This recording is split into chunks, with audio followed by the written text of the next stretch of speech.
Isana Adonai. Isana Adonai isa ng nalhala igurugulay ko naratutula isa kunura na haya. Amen. Amen. Amen. Amen. Amen. The meaning of Dua Rabbana. Dua Rabbana means of 7 million. 7 million senses. You know? Dharma chakra. It isn't just because 7 million senses as the three, a symbol of the three God's head. Three God's heads is the Dua Rabbana, or you called three heads. You know, three God's head. You call Dua Rabbana. There's a story to that, Dua Rabbana. You know, women? Dua Rabbana means the Father who has the two heads, just like that, what you see in the thumbnail. You know? Dua Rabbana. Inside Father was Mother. Inside my mother was Aya. So, Dua Rabbana means of Dharma and the chakra. Senses that I have multiplied. You know, I have multiplied. I just say we. Because you were my helpers. For when we made Eve, she was a better help. You know, she was a better help. Because she have feet, she have hands, she could think, you know, like this, women. So that was the meaning of Dua Rabbana. To God's head. We wasn't, like I said, we come out from the nostril. Do not beget a son, you idiots! Muslims! You think of your thinking of the world. You do not think behind the world. Why? Because you are mortar. You know the mortar? What they put in their cement? Exactly like that you are. You don't think behind your delusional flesh. It's just your delusions. It's everything, what you see is your illusion. You know? Women, you called me Dua Rabbana because I was the first head of the Father. When I say first, because he has the spirit. You know? It's like this. You see that? Thumbnail? Father, Son, and the Spirit. You know? I was the Deity. Ruaj, they call me Ruaj, Tetra, and Gra, and Maton. Tetra, and Gra, and Maton. Meaning, 7,000. You call it million senses. To us, it's a lot. 7, to you, it's millions. To us, trilla. I will just say trilla. I was the Deity Ruaj, meaning tetragrammaton, the word called as Dua Rabbana or Holy Spirits. Holy Spirits, Dua Rabbana means we always come out in pair. Like inside me is I am. Inside him is he. Dua Rabbana. Dua Rabbana means a glass in frequency. You know? You do not acknowledge me, so whatever you do, Muslims, you have no salvations. You cannot atone and have not atoned anything for Muhammad have led you astray. I'm a woo-woo, you call dua. You know, dua means tetra, word in flesh. You understand? Dua Rabbana. Women, you keep worshipping down underworld. Do you see who you are worshipping to? Hades. You know? Hades is what you are worshipping. Dua also means two, firstborn, the masculine, and the lean. Lean, you called female. You know? Mask and the lean. Because man is, you know, they are like, you know, the, what is the male are like and what is the woman are like. Woman is lean, while man is masculines. You know, because feminine means, a feme means 5, a deity, while 9 or nin means God. You know? Once was. You know, woman? He come out from my spirits. And I come out from his. You know, woman? We were already before time. Dua. 2 in 1. You know? Many things in the world, women. This is how we were started in death. You know? I come out from noster pater as a mater. You know? It's like this. I've come out and then not fully developed, so they place me under the tree. You know, women? To cycle as Maya. This is, everything has connection from throughout incarnations, women. The symbol of the rock being split by Mosa, you called M-O-S-E-S, is a symbol of the 2 incarnations. 2 decades, more than that. It's the symbol of the stream. You know? It's also a symbol of your religious sect that have been, when I have split the rocks in the realm, so with my branch in Mosa, you called Moses, make him split the rock. That's what you become, Muslims. Dua Rabbana. Nothing but a rocks. Understand? Women. Again, I would say this. Dua Rabbana means Holy Spirit incarnate.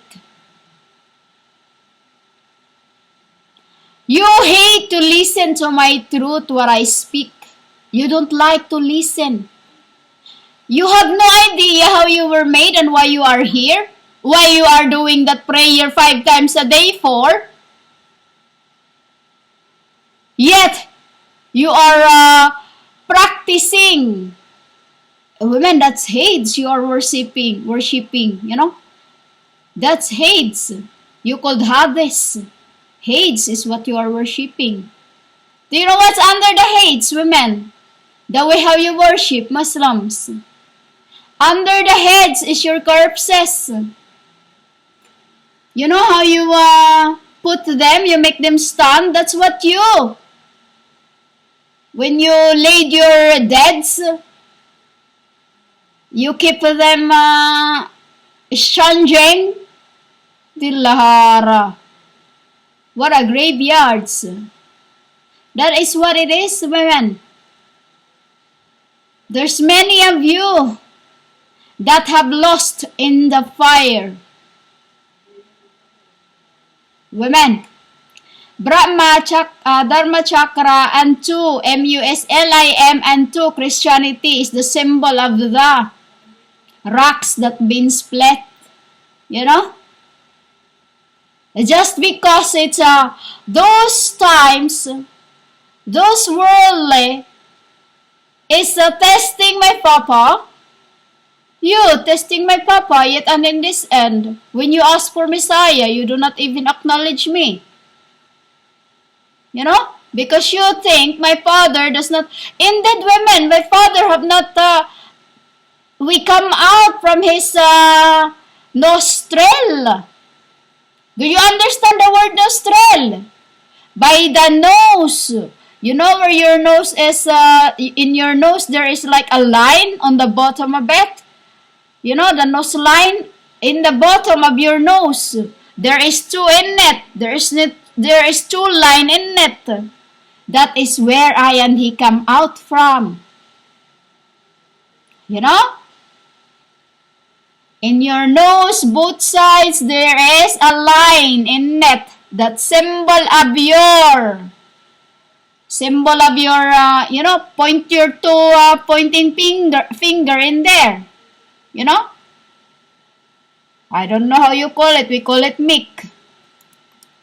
You know, we call it mic in the bottom of your nostril.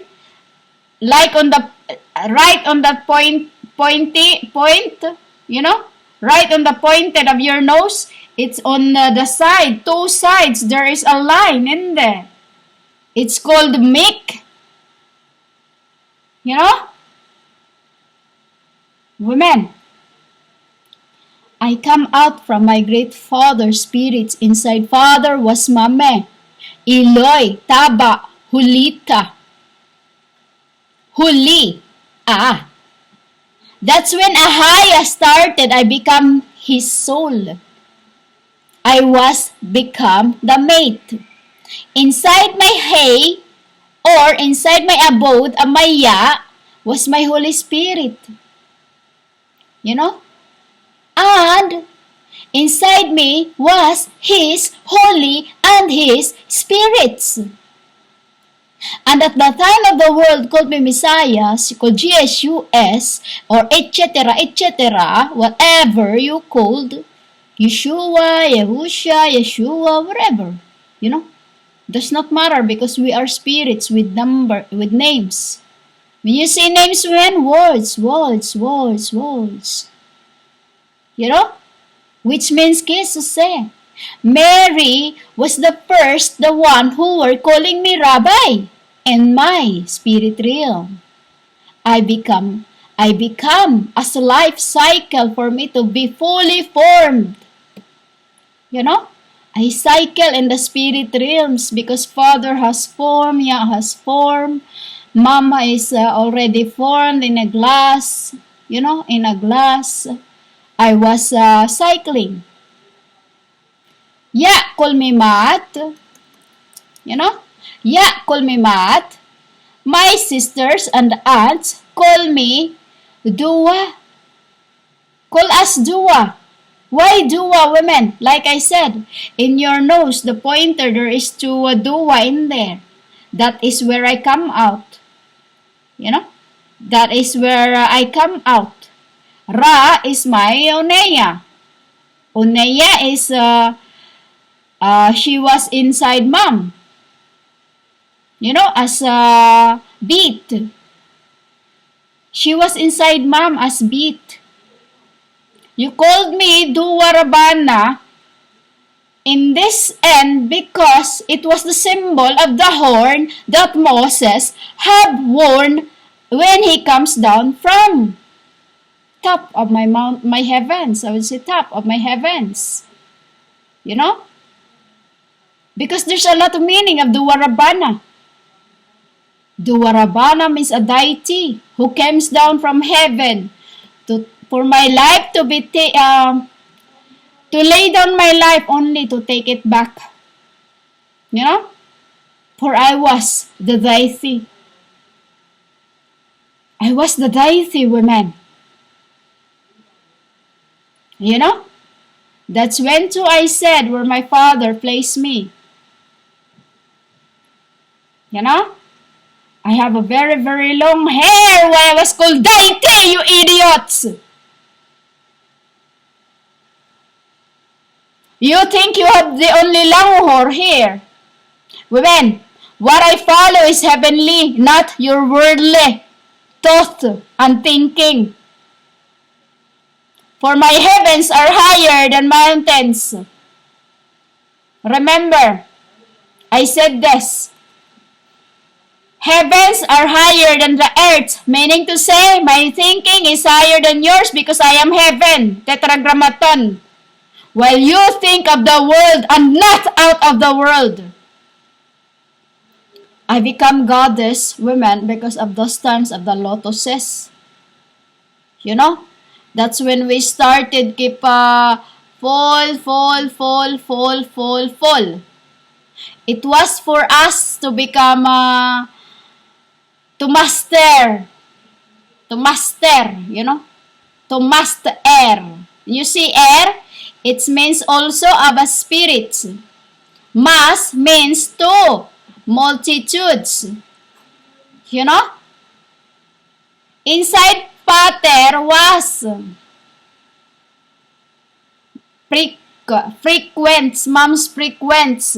When you say frequent, that's also a whole being of what's inside Father. You know? His offspring. You know, women? When you say offspring, women, in heaven, it means my aunts, my uncles, and their daughters, you know? Like that, women. I cycle as Brahman. When he was the May. You know? The May. I cycle until I become the Maya. You get that? When he is May, I cycle as Dharma. And then, you know the Dharma? Like a wheel. You roll it and roll it and roll it and roll it. It's like sewing. You know? It's like sewing. You, until you finish what you are forming, then you become what he ever calls, you know? When he was M-E, I was Y. To get the E, I have to cycle and cycle and cycle and cycle for the rest to come out. You know? Because I see what's inside Father, what's inside Mater, you know, who's gonna come out next. You know, like this, women? This is how it was. Why I was called Quran. A symbol of the vinegar given to me on my cross, which on this end I use to cleanse my bloods, to cleanse my streams. You know? I drink vinegar, women, in this end. When my spirit is needed the vinegar, I drink vinegar. Those times in the cross, when he asked for the bread, they gave me vinegar. So now I'm drinking vinegar. That's the symbol of Ruaj. Hakodesh. You called Dharma, chakra. Dharma, space, chakra. You called Bra, space, man, Brahma. You know? Or Doa means holy, Rabbana means the spirit realms. You understand? For he is the one who has the body that you hated, because you cannot accept the truth that we are.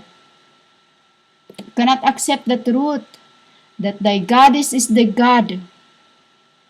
You called Deity, Roa Rabbana, Doa Rabbana, just the same. Heavenly word. Speaking, as you say it, language. You know, women? Women. The God is The goddess Isa. You understand this? The goddess Isa. The god is Ea. The goddess is Ea. Father is La. With H, mater. You know? Every word we used is with mom, with pat, you know? Everyone, woman. What's inside my father? And what? This is why women, we were called Holy Spirits. Why? 7 million been multiplied for everyone to have their spirits, to have their mates. I am soul, he is my mate. You know? I am my mate, he is my soul. You get that? That is what it was, women. You know? Ya, call me maat. In my realms I cycle to be formed. To receive thy frequency I become wrist. W-R-I-S-T, beats. To frequency we are words.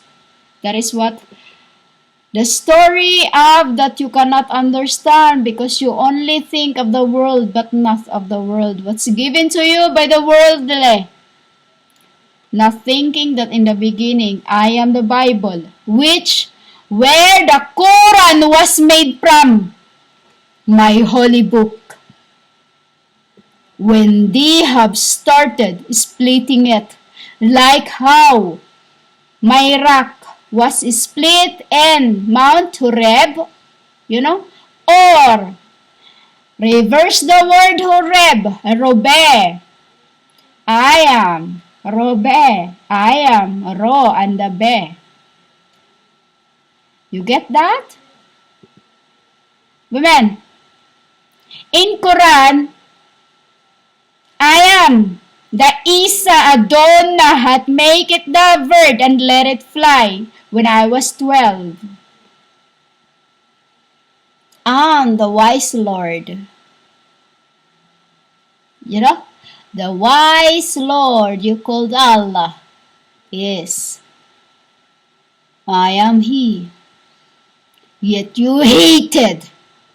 And then you go down and pray to me, the goddess of the earth.